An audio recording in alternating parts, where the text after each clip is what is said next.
டேய் மாணிக்கம்,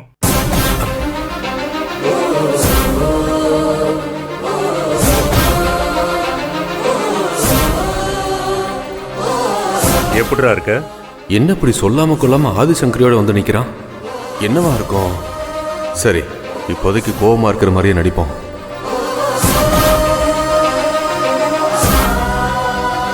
டேய் எப்படி இருக்கன்னு கேக்குறேன், பதிலே பேசாம இருக்க. நான் எப்படி இருந்தா உனக்கு என்னடா?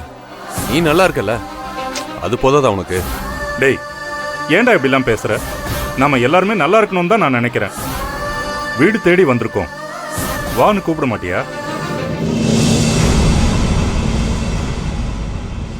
உட்காருங்க. வா ஆதி.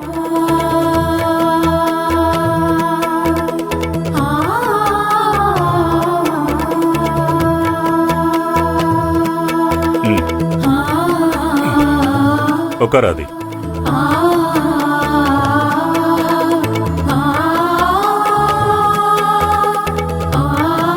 விரோதி கூட எங்க வீட்டு வாசல் எப்பவுமே திறந்துதான் இருக்கும். ஆனா நாங்க உங்க முன்னாடி கௌரவ அந்தஸ்துல தாழ்ந்தவங்க. வாங்க வாங்கன்னு கூப்பிடுறதுனால உங்களுக்கு ஏதாவது கௌரவ குறைச்சல் ஏற்பட்டுன்னு தான் என் மனசு கஷ்டமா இருக்கு. இவன் நடந்தது எதையும் இன்னும் மறக்கல ஆதி. ஆமாண்ண, நாங்க எதையும் மறக்கல. ஒரு சில பேர் மாதிரி பழச மறக்கிற பழக்கம் எங்களுக்கு இல்ல.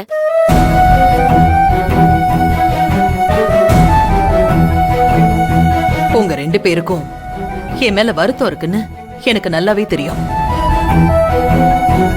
நேத்து எனக்கு ரோட்ல ஒரு பிரச்சனை வந்தப்போ என்னோட கௌரவமோ அந்தஸ்தோ என்கிட்ட இருக்கிற பணமோ இப்படி எதுவுமே என்ன வந்து காப்பாத்தல. என் அண்ணன் நீங்க தான் வந்து என்ன காப்பாத்துனீங்க.